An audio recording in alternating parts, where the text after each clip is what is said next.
Bonjour à tous, Priscille dans les bouchons.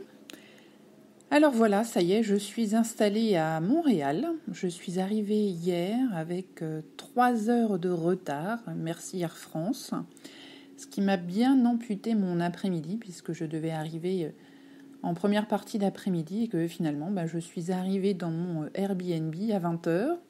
Il faisait tout noir, je ne voyais pas grand-chose de la ville. Alors je suis super bien installée puisque j'ai un Airbnb, un petit studio hyper confortable qui est rue Saint-Paul-Est. Donc je suis à moins de 30 mètres de la place Jacques-Cartier qui est quand même le centre du vieux Montréal. Donc je suis plutôt bien située. Et comme je ne reste que 2 jours sur Montréal et que c'était surtout l'endroit que je voulais visiter, je suis donc très très bien. Donc hier, j'ai pas fait grand-chose, c'est le moins qu'on puisse dire. J'ai profité quand même qu'il faisait relativement doux et que la nuit était claire pour prendre pas mal de photos nocturnes. Donc je vais les poster sur Facebook et puis une partie sur Instagram. Donc j'ai notamment beaucoup photographié la chapelle Notre-Dame de Bon Secours et puis le marché Bon Secours aussi, qui sont donc juste à proximité, qui sont illuminés la nuit, donc c'était extrêmement joli. Et puis j'ai aussi pas mal photographié depuis la promenade du Vieux-Port, qui est donc à 30 mètres de mon petit appartement.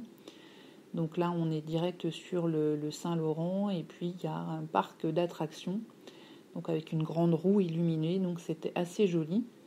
J'ai aussi photographié donc la place Jacques-Cartier, enfin tout ce quartier-là, l'hôtel de ville, le vieux palais de justice, voilà. Donc c'était assez sympa, des jolies photos.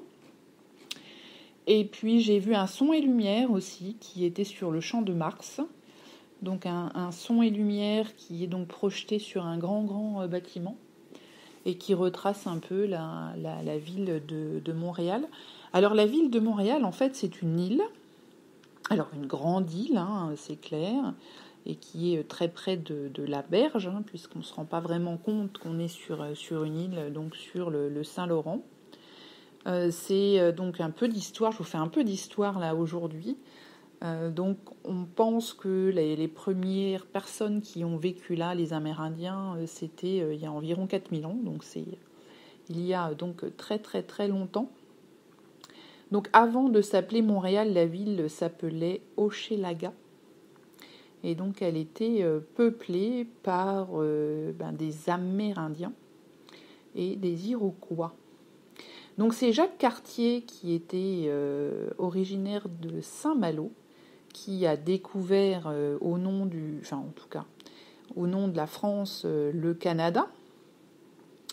Donc il est venu plusieurs fois dans cette partie du monde et il a fondé en 1534 la colonie de la Nouvelle-France. Et puis lors d'un voyage un peu plus tard, donc il est rentré dans l'estuaire du fleuve Saint-Laurent et puis donc il est arrivé jusqu'à Montréal, qui était à l'époque peuplé d'environ 1500 Iroquois. Et donc il a, le long de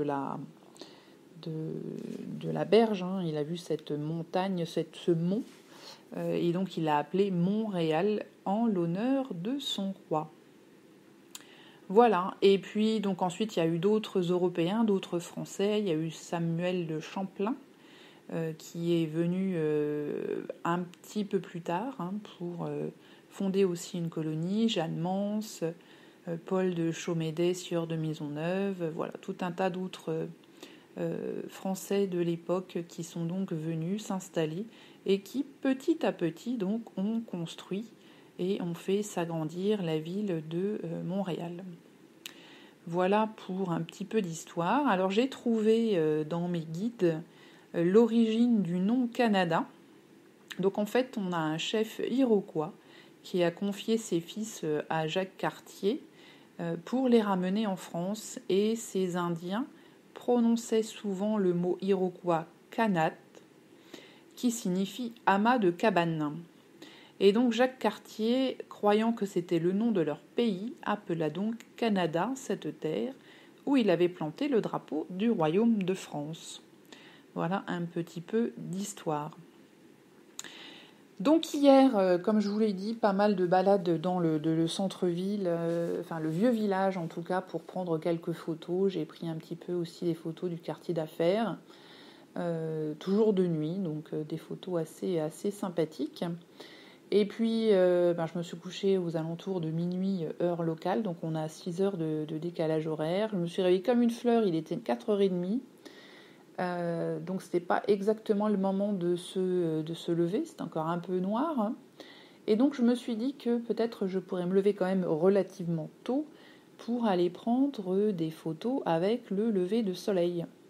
Ce que j'ai fait. Alors par contre je suis arrivée 10 minutes après le lever du soleil sur le vieux port. J'ai pris quand même quelques clichés très très sympas. Du vieux port, de la ville, de la vieille ville. Carrément au petit matin. Et il y avait carrément pas un chat. Il faut dire que j'étais dans la rue, il était 6h30, 6h40. On n'était pas nombreux, il y avait quelques coureurs. Donc j'ai pris quelques photos du vieux port assez sympathiques. Et des rues aussi autour. Alors il y a énormément de travaux dans le vieux Montréal. Vraiment beaucoup de rues qui sont barrés, donc il y a des plots orange absolument partout. Et puis des panneaux pour signaler les déviations, qu'on appelle ici des détours.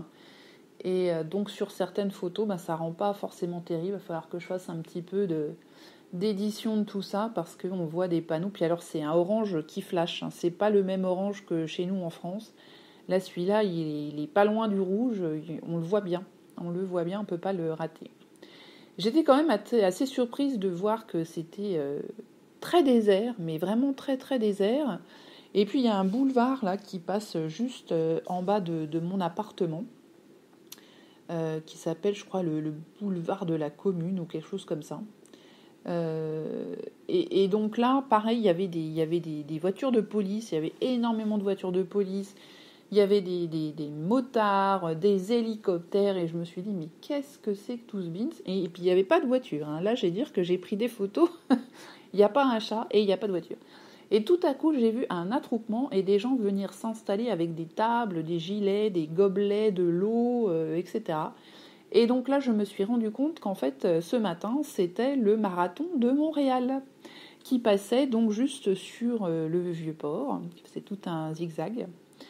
Et donc voilà, c'était pour la raison pour laquelle il y avait autant de forces de l'ordre mobilisées et puis que les routes étaient toutes coupées. Et du coup, je suis remontée sur la vieille ville. J'ai continué à faire quelques photos très très sympathiques. Donc cette fois de jour, des mêmes places, des mêmes endroits que j'avais photographié la veille. Et puis j'ai poussé un peu plus loin jusqu'à la basilique Notre-Dame, la Banque de Montréal. Voilà, tout ce quartier-là qui était vraiment bien sympathique. Alors c'est bien simple, avant 8h du matin, j'étais déjà à quasiment 7000 pas. Voilà, la journée commençait très très bien. C'était vraiment très sympa. Alors je suis quand même tombée sur un car de japonais là, qui déboule à toute vitesse, qui photographie les endroits à la vitesse de l'éclair, qui grimpe sur les monuments pour faire des selfies. Mais j'ai trouvé ça absolument hallucinant, enfin bref. Et puis qui repartent, hop, là ça arrive d'un seul coup et ça repart. Mais à part ça, j'étais plutôt tranquille. De là, je suis allée prendre quand même un petit déjeuner parce qu'il commençait à faire faim. J'avais juste pris un mug avec du thé vert pour me tenir un peu chaud parce qu'il faisait quand même frais ce matin. J'avais un petit peu faim, donc là j'ai pris un petit déjeuner local bien dense, hein, avec des saucisses, des haricots, des œufs, des fruits, du pain grillé, d'une espèce de petite terrine qu'ils appellent le creton. Enfin voilà, des choses bien sympathiques dès le matin qui m'ont tenu bien au corps.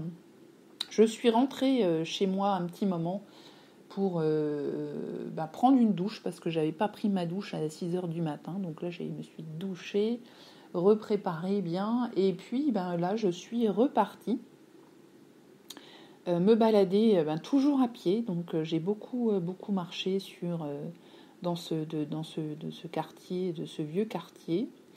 Je suis allée visiter le musée du château de Ramezay. Alors il se trouve qu'il est juste derrière l'appartement où je suis. Je le vois de ma fenêtre, hein, donc c'était vraiment pas loin. Alors je m'attendais vraiment à un château. En fait, c'est une grosse maison. Puis encore qu'elle n'est pas si grosse que ça. Une maison bourgeoise, plutôt plate, avec juste un tout petit étage. Et puis des caves. Enfin, c'était assez agréable de visiter, donc avec beaucoup de mobilier, de boiseries, de peintures, de gens qui ont marqué la vie du Québec. Donc petite visite tranquille de ce musée. Il y avait aussi un joli jardin, essentiellement un potager. Et puis il y avait des expositions de curcubitacées, donc tout ce qui est courge, courgette, potiron, potimarron, enfin toute la famille de ces bêtes-là, entre guillemets, dans le jardin. Donc c'était bien sympathique. Il faisait à nouveau soleil. Alors oui, ce que je vous ai pas dit, c'est que en fait, je suis restée assez longtemps le matin dans la ville pour prendre des photos parce que je voyais que de gros nuages arrivaient. Donc c'est pour ça que j'ai beaucoup cavalé sur le matin pour prendre des photos avant que ce soit trop couvert. Effectivement, à un moment, ça s'est vraiment couvert. Ça s'est découvert un petit peu en fin de matinée, avant de vraiment devenir très très couvert. Alors il n'a pas plu, mais c'était vraiment très menaçant. Donc après avoir visité ce musée château de Ramezay, eh bien là je suis allée faire un petit peu de shopping puisque une de mes collègues m'avait passé une commande. Donc je suis allée de là, donc c'est tout à l'est, tout au... Non, oui, si, c'est à l'est plutôt. Là, je suis vraiment montée plutôt vers l'ouest, vers la rue Sainte-Catherine, qui est une rue très, très, très commerçante. Et là, je suis allée chez Roots, donc, qui est une marque canadienne qui fait essentiellement des sweats, des hoodies, des pantalons de jogging, des chemises, des trucs plutôt pour une population relativement jeune. Alors l'équivalent, je dirais que c'est un petit peu comme, pour ceux qui connaissent, Aéropostale ou Abercrombie en marque américaine. Donc c'était, voilà. Donc je suis passée chez Roots, donc j'ai passé un petit moment, parce que j'ai acheté aussi 2-3 trucs pour moi, donc j'y étais, voilà. J'ai un petit peu flâné, je suis redescendue vers la place du Canada, donc pareil, là il y avait des jolis monuments, donc c'était assez sympa. Je suis passée aussi vers la cathédrale Marie-Reine du Monde, je trouvais ça pas mal comme nom. Et puis de là, j'ai pris le métro et je suis allée au jardin botanique, donc rien à voir. Donc juste à côté du jardin botanique, il y a aussi la cité olympique. Donc j'ai fait quelques clichés du parc olympique. Je ne suis pas du tout rentrée à l'intérieur, je ne suis pas spécialement intéressée.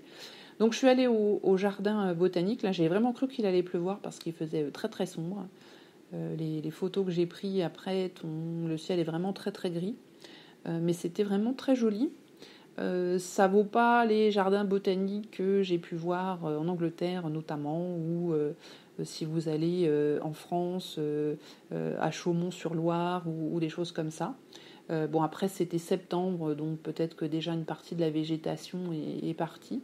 Mais c'était sympa. C'était vraiment pas aussi joli, mais c'était une agréable balade avec un coin chinois, japonais. Voilà, bon, c'était très très bien, sympa, pas trop de monde. J'ai vu une exposition de bonsaï vraiment magnifique, alors avec des bonsaïs qui avaient entre 40 et 115 ans. Des petits hêtres, des petits érables, des petits pins, enfin des petites choses vraiment superbes, vraiment très très beau à voir. J'avais jamais vu une exposition de bonsaï aussi grande que ça, surtout avec des arbres aussi vieux, hein, puisque certains étaient vraiment très très vieux. C'était vraiment, vraiment une belle visite. Et puis là, je commençais vraiment à en avoir plein les jambes. Là, j'étais bien tannée. Alors, être tannée, c'est une expression locale, mais on l'utilise beaucoup en France quand même aussi.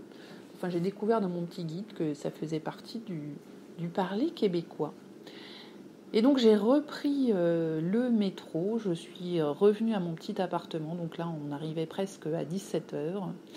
Et je me suis complètement affalée sur mon lit. Donc, je me suis mis une petite série Netflix que j'ai tenté de commencer, là, dont ils font la pub pas mal, qui s'appelle Maniac. J'ai dû regarder un quart d'heure et je me suis complètement endormie. Alors ça a l'air quand même bien barré. Ça a l'air complètement barré. Donc je reverrai le premier épisode puisque j'en ai pas un souvenir très clair. Mais je suis pas sûre de vraiment accrocher. On verra parce que j'aime bien les trucs barrés, mais alors voilà, ça avait l'air quand même particulièrement space. Bref, à suivre. Donc là, je me suis endormie. Donc j'avais prévu de faire une toute petite sieste. À un moment, j'ai éteint. Je me suis dit, je vais faire une petite sieste et je me suis réveillée 2 heures plus tard, bien vaseuse. Mais enfin bon, c'est comme ça quand on dort un peu trop en plein milieu de l'après-midi.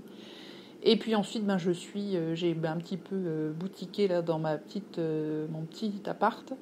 Et puis je suis sortie dîner à proximité. Là, j'ai été vraiment trop vannée pour aller loin. Donc j'ai vraiment, je suis allée au pied de l'appart.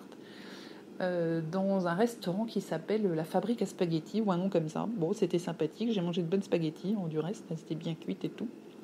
Voilà donc pour ma première journée.